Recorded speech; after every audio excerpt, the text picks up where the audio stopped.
I just stumbled across a video that specifically challenged atheists to present their best evidence for the existence of a god. Now that's certainly not original. I mean, I've seen the same thing before. But hey, I'm not one to ignore a challenge, so game on. But first, let's look at a small portion of the challenge itself. And it made me think about the religious question on YouTube in particular. And I thought I would throw out a challenge to any of the atheists out there who still make videos.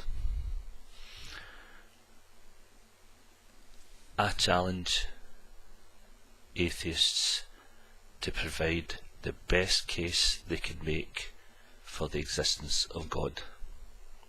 Okay, he doesn't define what kind of God he's talking about, at least not in the clip I presented. So that pretty much leaves me open to do whatever I think is best. The problem is, pretty much anything I consider a God, I've got nothing I can really say in support of such ideas. I mean, let's look at the dictionary definition. A god is either the creator and ruler of the universe and source of all moral authority, the supreme being, or it's a superhuman being or spirit worshipped as having power over nature or human fortunes, a deity. In both cases, I find the whole idea to be nonsense. There's simply no rational case that can be made for either of those definitions. There's no evidence for anything remotely similar to those things in the real world. Their positions held entirely on blind faith, and I have none of that. I find it hard to even remember what blind faith feels like, and my rational brain couldn't handle it today. So if I had to come up with evidence or arguments for one of those gods, I don't think I could do it because I'm just not that intellectually dishonest. So maybe I have to turn to something else. If we look at things from a pseudo-deistic or pantheistic or even panentheistic viewpoint, where the universe is God or the universe is in God, then certainly I can make a very good case, at least for the universe, if not for God itself. Carl Sagan is famous for saying that we are all star stuff. We come from the universe itself. Our bodies are made of molecules born in the heart of exploding stars. Sagan also said, poetically, that we are a way for the universe to know itself. We can examine the universe while being a part of it. But while that's great poetically, it makes very little sense rationally. It implies that the universe has some mind or purpose that's intellectually trying to understand itself through intellectual life, be that humans or some other alien species. I guess that's cute and all, but I don't know that it has any intellectual merit. We have no reason whatsoever to think that the universe can think, that it can reason, that it's sentient in any way, shape, or form. It's just a collection of atoms, but unlike humans, it's not arranged in any way to make it a living being in the same sense that we are. It isn't arranged in any way that it has the ability to think like we do. Now, maybe on some esoteric level beyond current human comprehension, it might be, but I haven't seen any evidence to lead me to that conclusion. So, we're back to square one.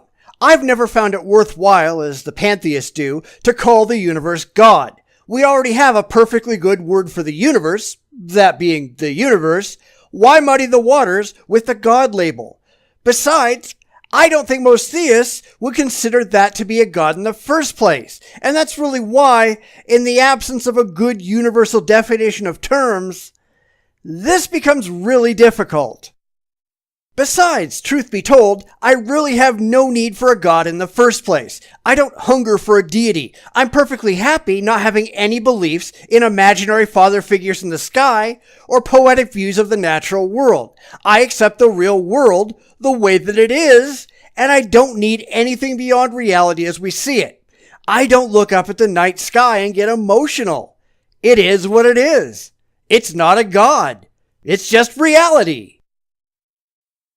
Therefore, I really don't know what to tell you. The things that people call gods, I can't support, and the things that I support aren't gods. I mean, I could just make up a god and spin all kinds of yarns about it. I am a writer after all. Making stuff up is what I do. But I'm not going to be serious when I'm talking about it. I had Bobo the tree god after all, with a complete backstory invented, but Bobo simply wasn't real. Bobo was an example of why gods are so idiotic. I guess all I can do is leave it there. I haven't successfully supported the idea of any gods, because I think the idea of gods is entirely unsupportable, and I don't think anyone else can do it either. At best, you can give your reasons why you believe in a god, but those reasons invariably will not be intellectually or rationally valid. They won't be good reasons to anyone but you. And if they're not good reasons, why the hell bother? Everything changes.